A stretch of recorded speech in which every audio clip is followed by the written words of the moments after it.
Why? No! They just decided one morning I'm going to hate Terri Hardin. She's my mission. So I had one girl, a performer and puppeteer, hated my guts. And guess who was in my group? The hater. Her name was Lisa. She hated me. And so she walks in and she sees me. She starts performing and doing her thing, and I'm reading my book. And I can hear her breathing. Because she hates me. I have not any idea. I've never done anything to her except for repair a few of the things she screwed up when she built things. She'd go on vacation and they go, Terri, we need you to fix Lisa's stuff again. So maybe that was why. But the point was, hated me. So in we file 7 puppeteers. First time in California history, 7 puppeteers are 1, 2, 3, 4 lined up in front of Brian Henson. Jim is not to be seen anyway, but it was Brian. Hi, I'm Brian Henson. Oh, you might have recognized that I am the son of Jim Henson. And I was like, duh. Okay. I'm going to have you put your puppets up, and I'm going to have you count. Now, in puppeteering, counting is very important, but not all the numbers mean the same thing. Okay? 1, 2, 3, 4, 5, 6, fine. The one they're looking for is 7. If you do 7, you're out. If you do 7, 1, 2, 3, 4, 5, 6, 7, 8, 9, 10, 11, 12, 13, 14, 15, 16, 17, 18, 19. But you better articulate every single thing. And then the other ones they want are 100, 101. 101 looks like flapping in the breeze, but 101, same thing. 101, 101, 101, 101. Okay? So that's what they're looking for. Like this. They walk up and they watch. They're the Hensons after all. We've made movies. We are amazing. You won't want to be us. And we're all thinking, well, maybe. I'm looking around, there's no Jim. Okay, well, maybe he's going to come later, whatever. So I start to count. But when you know you're good, or let's say when you believe with all your heart, you know that what you do is good, and you know that what you do is you. And puppets are so neat. Puppets helped me get through parts of my life. My hair was set on fire at age 8 because people didn't like the way it looked. I was in a fight, I was slammed in the locker. Somebody put my bra in the freezer. I was one of those people that they just wanted to, make fun of, and I could have cried and moaned and complained. But my dad told me a wonderful story about being different, called The Rose and the Wheat Patch. My father, the black one, said to me one day when I was 10, I came home crying because my hair went up and everyone else in the world's hair went down. And they teased me, kicked me, punched me, poked me, never let me breathe. If this sounds like you, let me tell you, there's hope. All right? A, you're artists. That's huge. But B, let me tell you the Rose and the Wheat Patch story and why God made me an interracial child. Because my black father put his arm around me and sat me down and said, stop crying, sweetie. Close your eyes. And I closed them. He said, now breathe. You'll find I'm a Tigger type, and many people tell me to take a breath. My dad said, breathe. Imagine, he said, a rose. What color is it, Terri? It's pink, Dad, with dark edges. Those are my favorite. Is it a long stem? He says to me, or is it a short stem? Long stem, Dad. You got it? He says. I got it, Dad, but what has this got to do with my hair growing down? Give me time. Relax. Do you have that rose? Yes, Daddy, I have it. Now I want you to plant this rose in a field of weeds. As far as the eye can see, you see nothing but golden weeds. Golden weeds to the left, golden weeds to the right, golden weeds in the back, and golden weeds in the front, and right in the middle is that one long stem rose.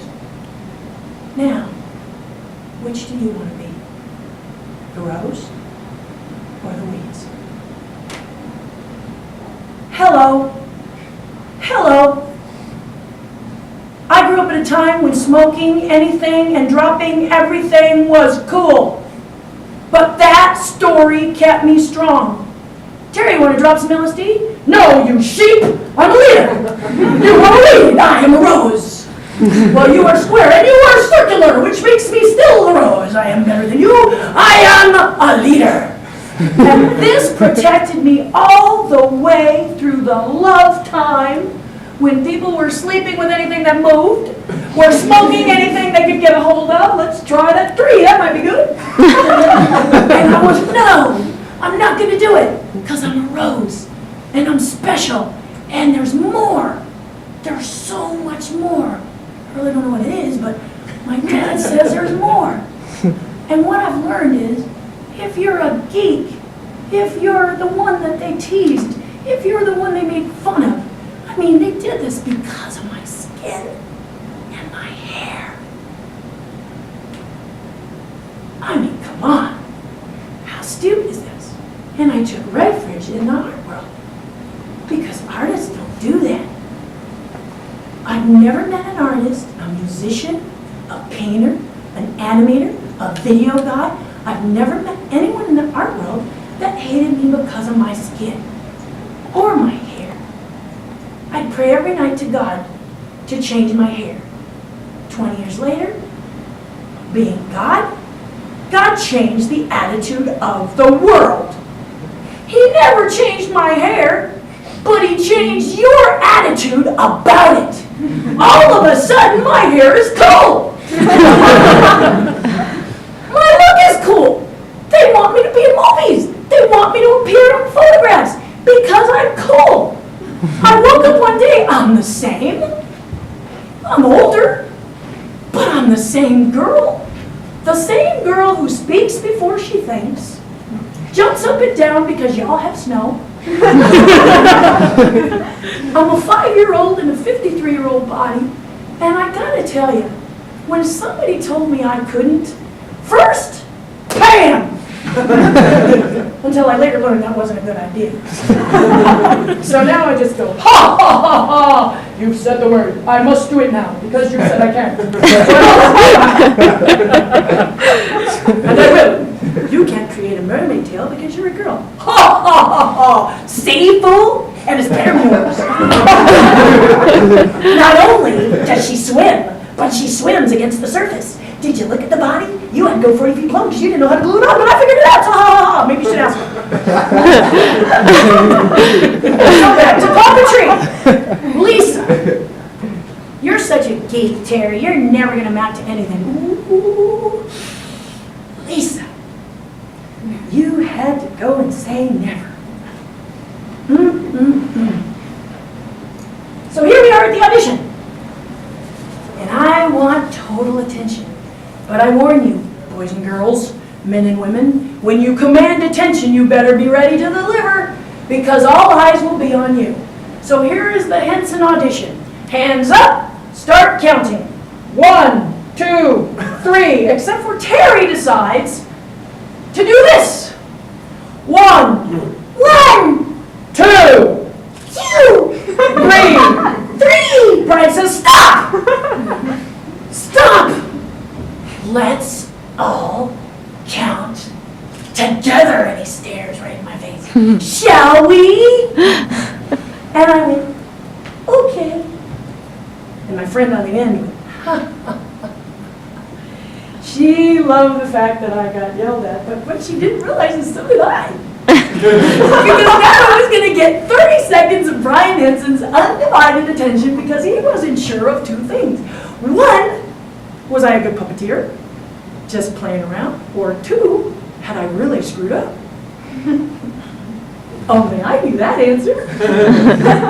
So we did it again. And I counted with them. There he stood, looking at me. 1, 2, 3, 4, 5, 6, 7, 8. When I winked at him, he went like this.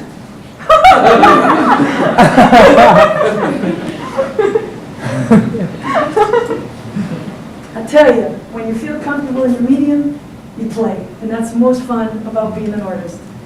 And so Brian decided he was really going to mess with me, and he made me go first. He took my character and he said, tell me 60 seconds of dialogue as you play your character.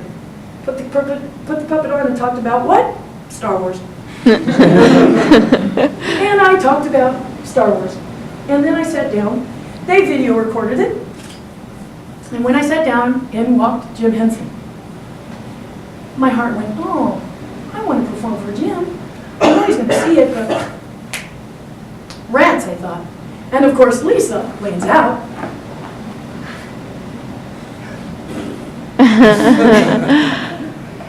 So every puppeteer got to perform for Jim. And Brian stood up and he said, thank you very much, everybody. We'll let you know whether or not you got the part. And Jim said, wait! Terri, get up here! And Lisa went, and I went, he goes, I told you. I wanted to see you. Don't you think you're not going to get out of here with me seeing you? For all of you other all, she said no to me before, so we're going to see if she's got what it takes. You all ready? And Lisa was like, so I put the puppet on, and I told my story, and he said, okay, maybe you aren't so bad. Maybe you were thinking like you were thinking. Okay, everybody is dismissed except for Terri. I want to see you perform. And that's how it started with Jim Henson. Jim and I were friends for years. In fact, he called me the day before he died. He was going to come to Disney and see my work. And then he died. I was so devastated. I was an Imagineer. And Disney walked up to me and said, we can't let you go home to grieve, but we will put you in a room by yourself if you'll continue to sculpt our ride for us. We're on a deadline. And you can cry while sculpting. And fair enough. And so I did. But it was tough, because he told me that night it was just a little cold. And it turned out to be the last time I spoke to him, which was tough, really tough. It was so much fun on Muppet 3D Theater, so playful, so strong. He taught me how to be strong, because Disney would say, no SAG puppeteers. And Jim would say, SAG or I go home. Screen Actors Guild puppeteers or I go home. And Disney said, go home then. And he would flip open his cell phone and go, and they said, what are you doing? He says, dialing the airline, I'm going home. And they go, you're not serious. Absolutely serious, I told you. SAG puppeteers or no one. And they go, seriously? Call the airline right now. Here, you want it? You can go. I'm like, okay. SAG puppeteers. And that's how we got to be on there. And anytime Disney would try and hamstring him, he wouldn't allow it, because he wanted the integrity of the performance to be there. And it was awesome. It was definitely awesome. Someone else had a question? Yes? What's the best material for fur? Fur, ooh, good one. National Hair Technology, NHT. Google that, you'll love it. They will actually blend furs for muscles and things. You have a stretchy back, or it can be non-stretchy, depending on where you're applying it on your creation. Yeah, it's awesome. It can be this long, this long, this long. That's what they used in King Kong. So, yeah, good question. Are there any programs where you can homebrew the motorized mechanics of the puppets? You can, well, homebrew meaning that you could create yourself? Yeah. Mm-hmm. You know, if you've ever done anything that involves servos, basically all they do is pull the servos out of a car or a plane, or they buy them at those places where they're building these cars and planes, and they just put the servos in to do the eyes and things. So they just reassign the servos to the thing. But in the beginning, we used to do the radios like this to operate the puppets, but now we have the Big One system, because Jim Henson operated that. That allows us to do everything the radios could do. It used to take about 7 puppeteers, like in Ghostbusters, to make the dog work, and now it only takes 2, the person inside and the one at the Big One system. So it's kind of nice that it just takes those 2 people to make the puppet come to life. Terri, did you bring Val the cat with you? I did! If you want to put the lights up, I will show you what it's like to create a puppet character. Forgive me, but I found men to be a pain. They got in the way of my art, they got in the way of what I wanted to do, and I just really didn't want to date. But I found